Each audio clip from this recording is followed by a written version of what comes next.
Michelle, it was such a pleasure to hear you again. I noticed when I was handed your book that I did your last evaluation, and it was an opportunity to go back and add to it because I noticed that I just had put checks excellent on everything.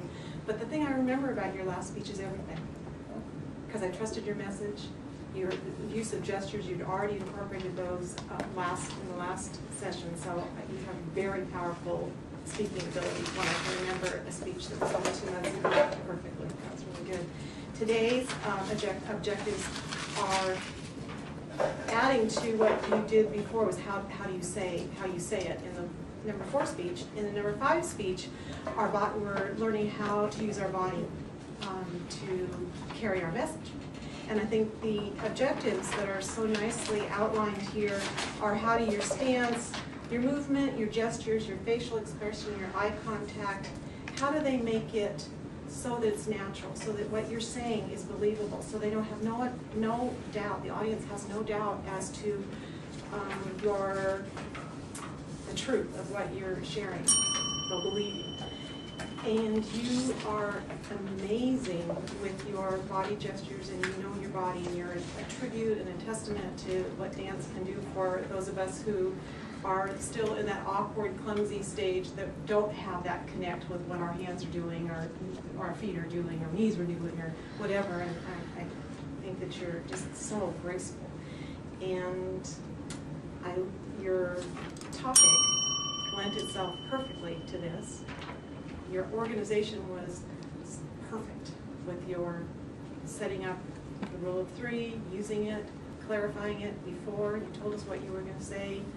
You showed us what you can do. Then you did it, and then you recapped it so that we were clear about what we heard. I really like that. That's adding in what you've learned before and just building on what you do every week. I love your gestures. Now, I think about, now that I've been a Toastmasters a little while, I think about how awkward my gestures are. I have no idea what I'm doing with my hands. I play the piano all day long, but I have no idea, I'm off work, what I'm doing with my hands. But I noticed that when you wanted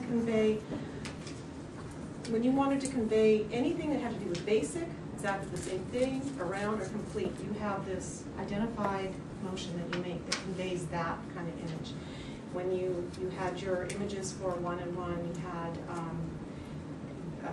lots of other, I can say lots of other examples of uses of gestures that were appropriate. I would think that you're already so far along, and maybe I'm wrong on this, but I would think that maybe one thing is that because you have so many already gestures that you know how to use, that maybe you add in too many, because I was watching your hands, watching everything you did, and then you had things that were extra. So I don't know if you were supposed to like poise in between, or have fewer gestures. And I'm about out of time, so let me see if there's anything else that I can put in right now.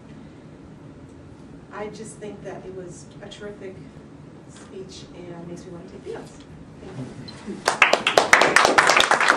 you.